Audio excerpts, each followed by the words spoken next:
இமாச்சல பிரதேச மாநிலத்தில் காங்கிரஸ் முதலமைச்சர் சுக்விந்தர் சிங் சுக்குவின் ஆட்சியை கலைப்பதற்கான முயற்சியில் பாரதிய ஜனதா கட்சி திட்டமிட்டிருப்பதாக தகவல்கள் வந்திருக்கின்றன. ஹரியானா மாநிலத்திற்கு 6 எம்எல்ஏக்கள் அங்கு பாரதிய ஜனதா கட்சியினரால் கடத்தப்பட்டிருப்பதாகவும் 3 சுயேட்சை எம்எல்ஏக்களும் அவர்களுடன் கடத்தப்பட்டிருப்பதால் நம்பிக்கை வாக்கெடுப்பை கோரி பாரதிய ஜனதா கட்சியின் சார்பில் இமாச்சல பிரதேச ஆளுநரிடம் கடிதம் அளிக்கப்பட்டிருக்கிறது. மொத்தமுள்ள 68 சட்டமன்ற உறுப்பினர்களில் 40 சட்டமன்ற உறுப்பினர்கள் காங்கிரஸ் கட்சியின் சார்பிலும் பாரதிய ஜனதா கட்சிக்கு 25 சட்டமன்ற உறுப்பினர்களும் 3 சுயேட்சை உறுப்பினர்களும் இருக்கின்றனர். இந்த சூழ்நிலையில்தான் நேற்று மாநிலங்களவை தேர்தலில் பாரதிய ஜனதா கட்சியின் சார்பில் நிறுத்தப்பட்ட ஹர்ஷ் மகாஜன் காங்கிரஸ் கட்சியின் 6 எம்எல்ஏக்கள் கட்சி மாறி ஓட்டு போட்டதால் அவர் வெற்றி பெற்று விட்டார்.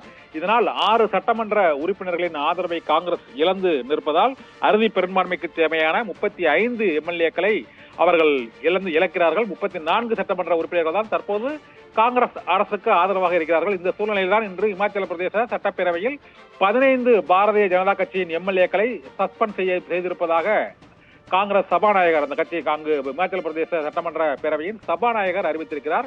இதன் மூலமாக நம்பிக்கை வாக்கெடுப்பு கோரினால் அறுதி பெரும்பான்மைக்கு தேவையான 35 வாக்குகளில் 34 வாக்குகள் இப்போது காங்கிரஸ் கட்சிக்கு இருக்கிறது. இதனால் சுக்விந்தர் சுக்கு தலைமையிலான அரசு தப்புமா என்ற கேள்வி எழுந்திருக்கிறது. இமாச்சல பிரதேச மாநிலத்தில் காங்கிரஸ் ஆட்சியை கவிழ்ப்பதற்கான முயற்சியில் பாரதிய ஜனதா கட்சி ஈடுபட்டு வருவதாக காங்கிரஸ் குற்றம் சாட்டி வருகிறது. ஆனால் இது காங்கிரஸ் கட்சியின் குற்றமே தவிர பாரதிய ஜனதா கட்சியின் மீதான தவறு இல்லை என்றும் வாக்குறுதிகளை நிறைவேற்ற அவர்கள் மறுத்துவிட்டதால் அதிருப்தி அடைந்த எம்எல்ஏக்கள் அணி மாறுகிறார்கள் என்று பாரதிய ஜனதா கட்சியின் சார்பாக விளக்கம் அளித்திருக்கிறது.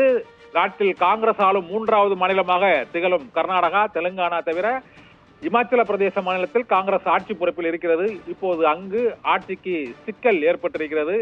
இதனால் மாநிலங்களவை தேர்தல் நேற்று முடிவடைந்த நிலையில் இன்று சட்டப்பேரவையில் நம்பிக்கை வாக்கெடுப்பை பாரதிய ஜனதா கட்சி கோரி இருக்கிறது. நம்பிக்கை வாக்கெடுப்பில் காங்கிரஸ் வெற்றி பெறுமா என்ற கேள்வியும் பரபரப்பும் இமாச்சல பிரதேச மாநிலத்தில் அடுத்தடுத்து நிகழும் திருப்பங்களால் இப்போது அதிகரித்துள்ளது. பவித்ரா.